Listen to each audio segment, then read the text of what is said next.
This is the Zach Ansbury Show. Welcome. Today's podcast clip comes from an interview with Professor Sharyn Rundle-Thiele from Social Marketing at Griffith University. Yeah, definitely. So you've, like you mentioned, you did your bachelor's at University of South Australia, but you would have been, that's post-high school. Did you do all the business courses in high school? Like, how did you get to that point?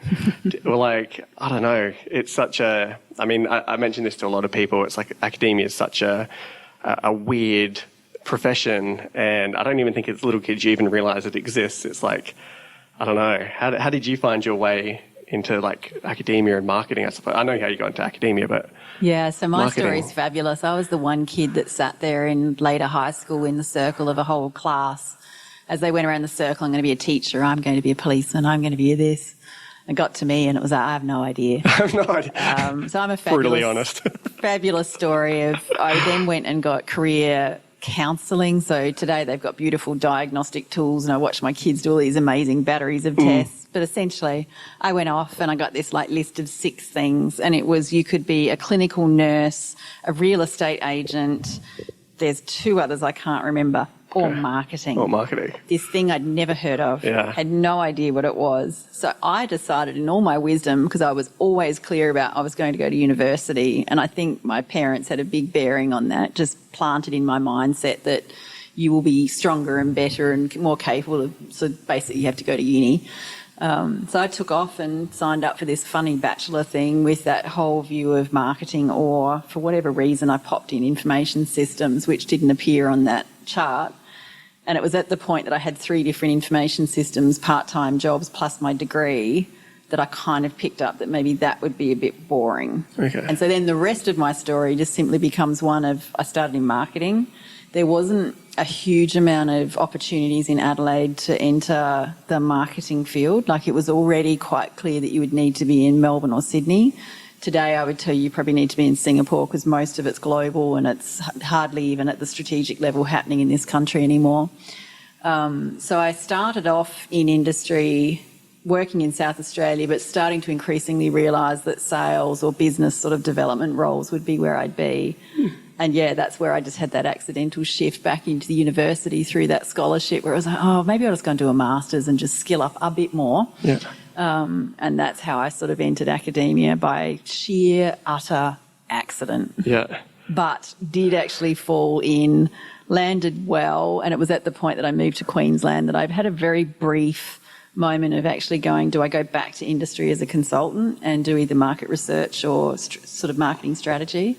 But then I had a few conversations with very sort of respected colleagues, and kind of just imagined this world of either running market research focus groups for pet food, or just something really inane and boring. And at that point I could see already that maybe for me the driving agenda, doing what I wanted to do, would be a good thing. Mm-hmm. And then it just took that next couple of years. So I got into my lonely academic hallway that was not in a centre, most doors shut, most people not speaking to each other, which is some people's academic worlds. Yeah. And to me, not a great one.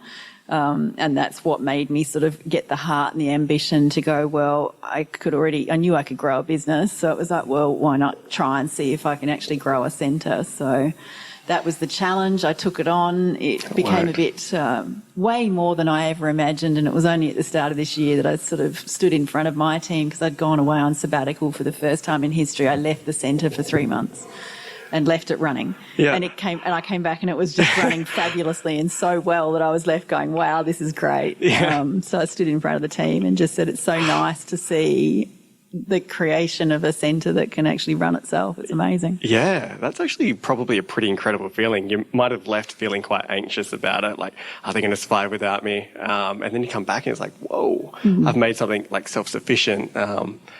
Be almost like a proud parent moment, I'd imagine. It was utterly proud parent moment, but it wasn't so much can it survive without me. I had the confidence it could. Yeah.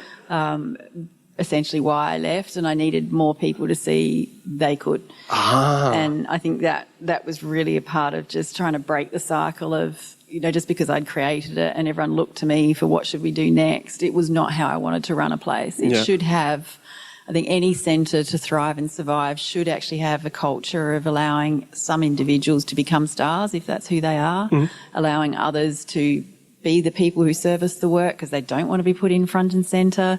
All of us have a role to play, and I think it's really important that we allow the next generations to emerge fast with strengths where they can and have them front and centre building. And so part of my sort of legacy, I hope, is to help teach some others how else and what else they can do to sort of seek prominence, hit it, and start to become the name that people just start emailing because they know that's the person who can do blah, blah.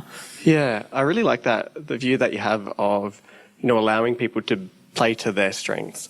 Like, there's some people who don't want to be in the public eye and they don't want to, they want to be proud of their work and they want to be associated with it, but they don't want to be that cool to person. And then there's other people who, like being pushed out in front of people and blow the dust off them and whatever.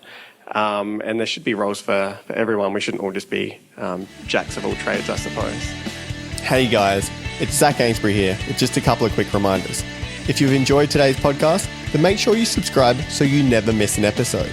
There are plenty more interviews to come with some of the world's leading marketing academics and practitioners. You do not want to miss these. In the meantime, if you're looking for another way to connect, then follow me on Twitter at Zach Ainsbury. That is ZACANESBURY for my take on the marketing issues of the day.